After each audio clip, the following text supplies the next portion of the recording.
Inilah Injil suci menurut Markus. Pada suatu hari, Yohanes berkata kepada Yesus, "Guru, kami melihat seorang yang bukan pengikut kita mengusir setan demi namamu. Lalu kami cegah orang itu karena ia bukan pengikut kita." Tetapi Yesus berkata, "Janganlah kalian cegah dia, sebab tak seorang pun yang telah mengadakan mujizat demi namaku dapat seketika itu juga mengumpat aku. Barang siapa tidak melawan kita, ia memihak kita." Demikianlah sabda Tuhan. Saudara-saudari yang terkasih, bacaan Injil hari ini sebenarnya mengungkapkan fenomena yang diketahui ada pada masa gereja awal. Misalnya, cerita tentang anak-anak Skewa. Kita bisa lihat dalam Kisah Para Rasul bab 19 ayat 13-14. Dan tentunya hal ini terjadi juga pada masa Yesus. Yohanes melihat seseorang menggunakan nama Yesus yang penuh kuasa itu untuk mengalahkan roh jahat, dan dia telah mencoba untuk mencegahnya karena orang itu tidak termasuk dalam kelompok pengikut Yesus. Namun di sini Yesus mengatakan bahwa tidak ada seorang pun yang dapat melakukan karya besar dalam namanya dan sekaligus adalah musuhnya. Lalu, Yesus mengajarkan sebuah prinsip, yaitu siapa saja yang tidak melawan kita, ia ada di pihak kita. Saudara-saudari yang terkasih, pada hakikatnya, ini adalah pelajaran mengenai toleransi, suatu pelajaran yang dibutuhkan oleh hampir semua orang. Umat Kristiani dituntut untuk senantiasa menunjukkan sikap yang terbuka dan toleran kepada sesama, bukan terbatas hanya pada mereka yang seiman saja. Dalam Markus bab 9 ayat 33-37, Injil hari kemarin, Yesus mengajarkan agar masing-masing muridnya tidak menjadi angkuh secara pribadi. Sedangkan pada bacaan Injil hari ini, Yesus mengajarkan tentang betapa salahnya juga keangkuhan secara berkelompok.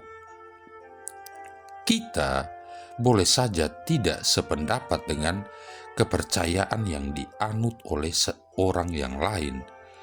Tetapi dengan demikian tidak serta-merta kita boleh membenci orang yang bersangkutan, lalu melakukan kekerasan atas dirinya, serta merusak harta miliknya. Intoleransi terhadap iman kepercayaan yang berbeda dengan kita mencerminkan kesombongan rohani dalam diri kita. Kalau begitu halnya, maka kita pun tidak lebih baik dari orang Farisi dan pemuka agama pada zaman Yesus. Saudara-saudari yang terkasih, pentinglah untuk kita ingat bahwa kebenaran itu selalu lebih besar daripada apa yang dapat dipahami oleh seseorang. Toleransi berarti menghormati segala kemungkinan kebenaran yang mengambil berbagai bentuk pengungkapan. Toleransi berarti menghormati secara jujur kebebasan hati nurani dalam menghadapi berbagai pola kehidupan yang bersifat mekanistis, kebiasaan-kebiasaan yang resmi diterima, dan kekuatan-kekuatan sosial yang bertentangan. Bukankah dengan ini menunjukkan bahwa kasih lebih besar daripada iman atau pengharapan? Intoleransi adalah suatu tanda keangkuhan dan ketidakpedulian, karena ini adalah tanda bahwa seseorang sesungguhnya percaya bahwa tidak ada kebenaran di luar kebenaran yang diketahuinya sendiri. Tidak ada seorang pun yang memakai nama Yesus dengan serius dan penuh hormat yang boleh kita hina dan kita asingkan.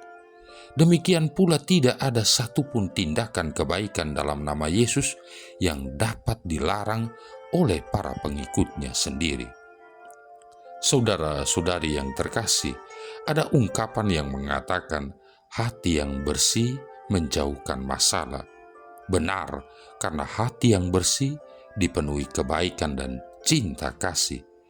Hati yang bersih mengutamakan kepentingan dan kebaikan bersama. Dan bacaan Injil hari ini mengingatkan kita bahwa Allah menanamkan segala kebaikan di dalam hati manusia. Maka penting bagi kita menjadi bijaksana dalam kesetiaan memelihara hati nurani, karena memang Allah menghendaki kita taat pada hati nurani. Dalam Injil, Yesus mengingatkan para muridnya agar bersikap bijaksana dalam kesetiaan kepada hati nurani, terutama berhadapan dengan berbagai perbedaan yang ada di sekitar mereka. Jangan memandang perbedaan sebagai ancaman, melainkan sebagai anugerah dari Allah agar kita manusia bisa saling melengkapi satu sama lain. Dalam perbedaan itu kita dapat melaksanakan kegiatan yang sama untuk kepentingan dan kesejahteraan umum sebagai karya yang luhur dan mulia, seperti yang disabdakan oleh Yesus. Jangan kamu cegah dia, sebab tidak seorang pun yang mengadakan mujizat demi namaku dapat seketika itu juga mengumpat aku. Barang siapa tidak melawan kita, ia ada di pihak kita. Kebaikan hati kita lebih berdaya guna bagi orang lain apabila itu dijalankan dengan cara yang mampu menyentuh hati mereka. Kerjakan segala sesuatu dengan kerendahan hati, maka kebenaran akan nampak dan kesatuan dalam ikatan damai terrealisir dalam hidup bersama. Marilah berdoa. Allah Bapa Maha Bijaksana, kami telah diberi pengertian bagaimana cara bergaul dengan Dikau. Semoga kami selalu mengimani Engkau, terlebih pada saat gelap atau cobaan. Buatlah kami gembira karena yakin bahwa Engkaulah Allah cinta kasih. Dengan pengantaran Yesus Kristus Putramu Tuhan kami, yang bersama dengan Dikau dalam persatuan Roh Kudus hidup dan berkuasa, satu Allah sepanjang segala masa. Tuhan memberkati kita sekalian, Bapa, Putra, dan Roh Kudus.